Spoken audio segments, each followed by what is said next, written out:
മക്കളെ, എല്ലാവർക്കും സൈലത്തിന്റെ മറ്റൊരു മലയാളം ക്ലാസ്സിലേക്ക് സ്വാഗതം. അപ്പോൾ ഇനി നമുക്ക് മലയാളം സെക്കൻഡാണ്. മലയാളം സെക്കൻഡിൽ നമുക്ക് ചോദിക്കാൻ സാധ്യതയുള്ള 7 മാർക്കിന്റെ ഒരു പ്രധാനപ്പെട്ട ചോദ്യമാണ് നമ്മൾ ഡിസ്കസ് ചെയ്യാൻ പോകുന്നത്. നമുക്ക് കഴിഞ്ഞ പരീക്ഷയ്ക്ക് എനിക്ക് തോന്നുന്നു സെക്കൻഡ് ടേം എക്സാമിന് ചോദിച്ചിട്ടുള്ള ഒരു ചോദ്യം കൂടെയാണ്. അപ്പൊ ചോദ്യം ഇങ്ങനെയാണ്: വൃദ്ധ ഉപേക്ഷിക്കപ്പെട്ട നിലയിൽ. അപ്പൊ ഇതൊരു പത്രവാർത്തയാണ് എന്ന് മനസ്സിലായല്ലോ. എറണാകുളം ജനറൽ ആശുപത്രിക്ക് സമീപം ഉപേക്ഷിക്കപ്പെട്ട നിലയിൽ വൃദ്ധയെ കണ്ടെത്തി. ശാരീരികമായി അവശയായ വൃദ്ധ 4 മക്കളുടെ മാതാവാണെന്ന് പ്രാഥമിക അന്വേഷണത്തിൽ ബോധ്യപ്പെട്ടു. വൃദ്ധയെ ജില്ലാ സാന്ത്വന പരിചരണ വിഭാഗം ഏറ്റെടുക്കും. അതാണ് പത്രവാർത്തയുടെ ഒരു സാരാംശം എന്ന് പറയുന്നത്. അപ്പോൾ വൃദ്ധയായിട്ടുള്ള ഒരു അമ്മയെ എന്ത് ചെയ്താണ്? അമ്മയെ ഉപേക്ഷിക്കപ്പെട്ട നിലയിൽ കണ്ടെത്തുകയാണ്. അപ്പോൾ വൃദ്ധരായിട്ടുള്ള ആളുകൾ അനുഭവിക്കുന്ന പ്രശ്നത്തെയാണ് എന്ത് ചെയ്തിരിക്കുന്നത് ഇവിടെ പറഞ്ഞിരിക്കുന്നത്. അപ്പൊ അതേപോലെ വൃദ്ധരായിട്ടുള്ള ആളുകളുടെ പ്രശ്നമാണല്ലോ നമുക്ക് പഠിക്കാനുള്ള തഥാഗതയിൽ നമ്മൾ കണ്ടിട്ടുള്ളത് അല്ലെ. ഞാൻ അമ്മയെ വീണ്ടും കിടക്കയിലേക്ക് കൊണ്ടുവന്ന് ചാരിയിരുത്തി എല്ലിൻ കൂട് പോലുള്ള നെഞ്ചിന്റെ മിടിപ്പ് എനിക്ക് കേൾക്കാം അല്ലെ. അപ്പൊ ഒരു പാഠഭാഗത്തിൽ നമ്മൾ കണ്ടതാണ് ആ മകളുടെ ഒരു വേദനയും അല്ലെ, അമ്മയുടെ ഓർമ്മകൾ നഷ്ടപ്പെട്ടു പോയതിലുള്ള സങ്കടമൊക്കെ നമുക്ക് കാണാൻ പറ്റുന്നുണ്ട്. അതാണ് പത്രവാർത്ത. നോക്കൂ, ChatGPT ഉണ്ടാക്കി തന്നെയാണ് കേട്ടോ. അങ്ങനെയുണ്ട്, രസമല്ലേ കാണാനേ. ഓക്കെ, അപ്പോൾ ചോദ്യം ഇങ്ങനെയാണ്. 12ാമത്തെ ചോദ്യമായിരുന്നു, 7 മാർക്കിന്റെ ചോദ്യമാണ്. അപ്പൊ എന്തായാലും നമുക്ക് മുഖപ്രസംഗം ഇതേപോലെ എന്താണ് ചോദിക്കാൻ സാധ്യതയുള്ളതാണ് അല്ലെ. അപ്പൊ ഇവിടെ എന്താണ് ചോദിച്ചത്? മുഖപ്രസംഗമാണ്. തന്നിരിക്കുന്ന പത്രവാർത്തയും നമ്മുടെ പാഠഭാഗവും തമ്മിൽ വിശകലനം ചെയ്ത് വൃദ്ധജന സംരക്ഷണം സാമൂഹിക ഉത്തരവാദിത്തം. അപ്പൊ വൃദ്ധരായിട്ടുള്ള ആളുകൾ അനുഭവിക്കുന്ന പ്രശ്നം അല്ലെ, അപ്പൊ അവരുടെ സംരക്ഷണം എന്ന് പറയുന്നത് എന്താണ്? ഒരു സാമൂഹിക ഉത്തരവാദിത്തമാണ് എന്ന വിഷയത്തിലാണ് എന്ത് ചെയ്യേണ്ടത്? നമ്മൾ മുഖപ്രസംഗം തന്നെയാണ് എഡിറ്റോറിയൽ എന്ന് പറയുന്നത് കേട്ടോ. അപ്പൊ മുഖപ്രസംഗം അല്ലെങ്കിൽ എന്ത് ചെയ്യുക? എഡിറ്റോറിയൽ തയ്യാറാക്കുക എന്നുള്ളതാണ് ചോദ്യം. 7 മാർക്കിന് നമുക്ക് ചോദിക്കുന്ന ചോദ്യമാണ്. അപ്പൊ ഇതെല്ലാം നമുക്ക് 9 പാഠങ്ങളുണ്ട്, 3 യൂണിറ്റുകളിലായിട്ട്. ഇതിലേത് പാഠഭാഗത്തുനിന്നും എന്ത് ചെയ്യാം? നമുക്ക് മുഖപ്രസംഗങ്ങൾ ചോദിക്കാം. അപ്പൊ എങ്ങനെയാണ് ഒരു മുഖപ്രസംഗം തയ്യാറാക്കുക, എന്താണ് അതിന്റെ സവിശേഷതകൾ, ഘടന എന്താന്നൊക്കെ നമുക്ക് നോക്കിയാലോ. അപ്പൊ മുഖപ്രസംഗം എന്ന് പറഞ്ഞു കഴിഞ്ഞാൽ ഒരു പത്രത്തിന്റെ അല്ലെ മാഗസിന്റെ അല്ലെ രേഖാമൂലമുള്ള മറ്റേതെങ്കിലും അല്ലെ ഒരു മാധ്യമത്തിന്റെ മുതിർന്ന ഒരു സ്റ്റാഫ്, എഡിറ്റോറിയൽ സ്റ്റാഫ് എഴുതുന്ന പ്രധാനപ്പെട്ട ഒരു ലേഖനത്തെയാണ് നമ്മൾ മുഖപ്രസംഗം എന്ന് പറയുന്നത്. വളരെ പ്രധാനപ്പെട്ട ഒരു ലേഖനമായിരിക്കും. അപ്പോൾ നമ്മുടെ ചുറ്റുപാടുമുള്ള സമകാലികമായിട്ട് പ്രസക്തിയുള്ള ഏതെങ്കിലും ഒരു വിഷയത്തെ മുൻനിർത്തിക്കൊണ്ടാണ് എപ്പോഴും എന്ത് ചെയ്യുക? മുഖപ്രസംഗം ചോദിക്കുക. അപ്പൊ ഇപ്പൊ വൃദ്ധരായിട്ടുള്ള ആളുകൾ അനുഭവിക്കുന്ന പ്രശ്നം എന്ന് പറഞ്ഞാൽ എന്താണ്? നമ്മുടെ ചുറ്റുപാടുള്ള വളരെ പ്രധാനപ്പെട്ട ഒരു പ്രശ്നമാണ്. നമ്മൾ ഒരുപാട് വാർത്തകൾ നമ്മൾ കേൾക്കുന്നുണ്ട്. വൃദ്ധരായിട്ടുള്ള ആളുകൾ പുറത്താക്കുന്നു, അല്ലെ പട്ടികൂട്ടിൽ കിടത്തുന്നു, അല്ലെ അങ്ങനെ ഒരുപാട് ശാരീരികമായിട്ടുള്ള ഉപദ്രവങ്ങൾ, ഇങ്ങനെ ഒരുപാട് വാർത്തകൾ നമ്മൾ നിരന്തരം നമ്മൾ കേട്ടുകൊണ്ടിരിക്കുകയാണ്. വൃദ്ധരായിട്ടുള്ള ആളുകൾ നേരിടുന്ന പ്രശ്നം. അപ്പോൾ നമ്മുടെ ചുറ്റുപാടുള്ള വളരെ പ്രധാനപ്പെട്ട വിഷയങ്ങളിൽ ഒന്ന് തന്നെയാണ്. അപ്പോൾ തീർച്ചയായിട്ടും എന്താണ്?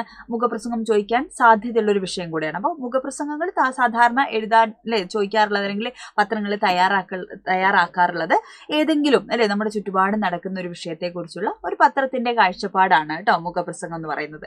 അപ്പോൾ നമുക്കത് 7 മാർക്കിന് ചോദിച്ചു കഴിയുമ്പോൾ നമ്മളുടെ പാഠഭാഗങ്ങളും അത്തരത്തിൽ സമകാലിക പ്രാധാന്യമുള്ള വിഷയങ്ങളെ ചർച്ച ചെയ്യുന്ന പാഠഭാഗത്തു നിന്നാണ് മുഖപ്രസംഗം കൂടുതൽ ചോദിക്കാൻ സാധ്യതയുള്ളത് നമ്മൾ മനസ്സിലാക്കുക. അപ്പൊ അതിന്റെ ഒരു ഘടന എന്ന് പറഞ്ഞു കഴിഞ്ഞാൽ ഇങ്ങനെ ഒരു പേജിലാണ് കേട്ടോ, ഇങ്ങനെ ഒരു കുത്തനെയുള്ള ഒരു കോളത്തിലാണ് മുഖപ്രസംഗം ഉണ്ടാവുക. അപ്പൊ നമുക്ക് ചോദിക്കുന്ന സമയത്ത് നമുക്ക് ഒരു പുറത്തിൽ എഴുതാനാണ് ചോദിക്കുക കേട്ടോ.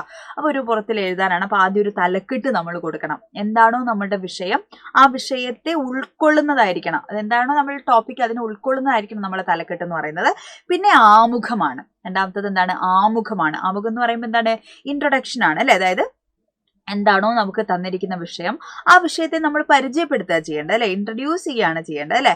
അപ്പൊ അതാണ് ആമുഖത്തിൽ എഴുതേണ്ടത്. ഓക്കെ, പിന്നെ വിഷയ അവതരണമാണ്. പ്രതിപാദ്യ വിഷയം, ബോഡി ഓഫ് ഇൻഫർമേഷൻ എന്നൊക്കെ പറയും. അപ്പൊ ആ പ്രതിപാദ്യ വിഷയത്തിൽ എന്ത് ചെയ്യണം? വിഷയവിശകലനത്തിൽ ഇതുമായി ബന്ധപ്പെട്ട് ഒരുപാട് എന്താ പറയാ കാര്യങ്ങൾ ഉണ്ടാവും അല്ലെ, ഉപവിഷയങ്ങൾ ഉണ്ടാവും, ഒരുപാട് വാർത്തകൾ ഉണ്ടാവും. മേ ബി അതൊക്കെ നമ്മൾ എന്ത് ചെയ്യണം?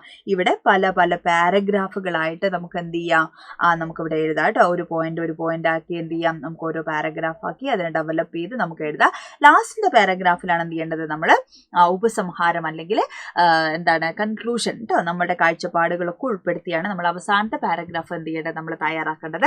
അപ്പൊ വിഷയ അവതരണത്തിൽ നമ്മൾ സമീപകാലത്തുണ്ടായിട്ടുള്ള ഇത്തരത്തിലുള്ള വൃദ്ധരായിട്ടുള്ള ആളുകൾ, ഇപ്പൊ വൃദ്ധർ എന്ന് ടീച്ചർ പറയുന്നത് അത് നമുക്കൊരു ടോപ്പിക്കായിട്ട് തന്നുകൊണ്ടാണ് കേട്ടോ. ഇനി വേറെ ഏത് വിഷയമാണെങ്കിലും സമീപകാലത്ത് ആ ഒരു വിഷയവുമായിട്ട് കണക്ട് ചെയ്യാൻ പറ്റുന്ന കാര്യങ്ങൾ അല്ലെ, അതിന് കണക്ട് ചെയ്ത് നമുക്ക് എഴുതണം.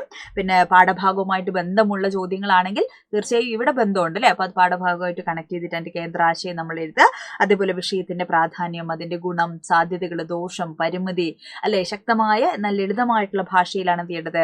ഇത്രയും കാര്യങ്ങൾ നമ്മൾ എഴുതേണ്ടത്.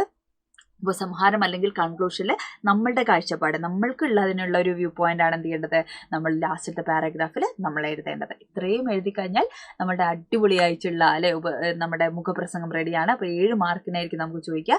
പല വിഷയങ്ങൾ പല രീതിയിൽ എന്ത് ചെയ്യുന്നു നമുക്ക് ചോദിക്കാൻ സാധ്യതയുണ്ട്. അപ്പോൾ സമകാലികമായിട്ട് പ്രാധാന്യമുള്ളൊരു വിഷയത്തെ ആയിരിക്കും നമുക്ക് ചോദിക്കുക എന്നുള്ളത് ഓർത്ത് വയ്ക്കുക. അപ്പോൾ അത്തരത്തിലുള്ള പാഠഭാഗങ്ങൾ അല്ലെ വിഷയമൊക്കെ നമ്മൾ ഓൾറെഡി ആപ്പുകളിലൊക്കെ നമ്മൾ ഡിസ്കസ് ചെയ്തിട്ടുണ്ട്, പറഞ്ഞു തന്നിട്ടുണ്ട് ടീച്ചർ. അപ്പോൾ ഇനി നമുക്ക് എന്ത് ചെയ്യണം, ഇത്തരം കാര്യങ്ങളൊക്കെ പഠിക്കേണ്ടതുണ്ട്. അപ്പോൾ ഇതേപോലെ മക്കൾക്ക് ഏതെങ്കിലുമൊക്കെ ചാപ്റ്റേഴ്സ് മനസ്സിലാവാത്തതുണ്ടെങ്കിലോ ഏതെങ്കിലുമൊക്കെ ചോദ്യങ്ങൾ ഇതേപോലെ വിശദീകരിക്കേണ്ടതുണ്ടെങ്കിലോ ഒക്കെ മക്കൾ ഈ ഒരു വീഡിയോയുടെ താഴെ കമൻറ്റ് ചെയ്യുക. അപ്പോൾ അത് നോക്കിയിട്ട് ടീച്ചർക്ക് അടുത്തടുത്ത വീഡിയോസ് ഇതേപോലെ ചെയ്തു തരാൻ പറ്റും. അപ്പോൾ കമൻറ്റ് ചെയ്യാൻ മറക്കരുത്.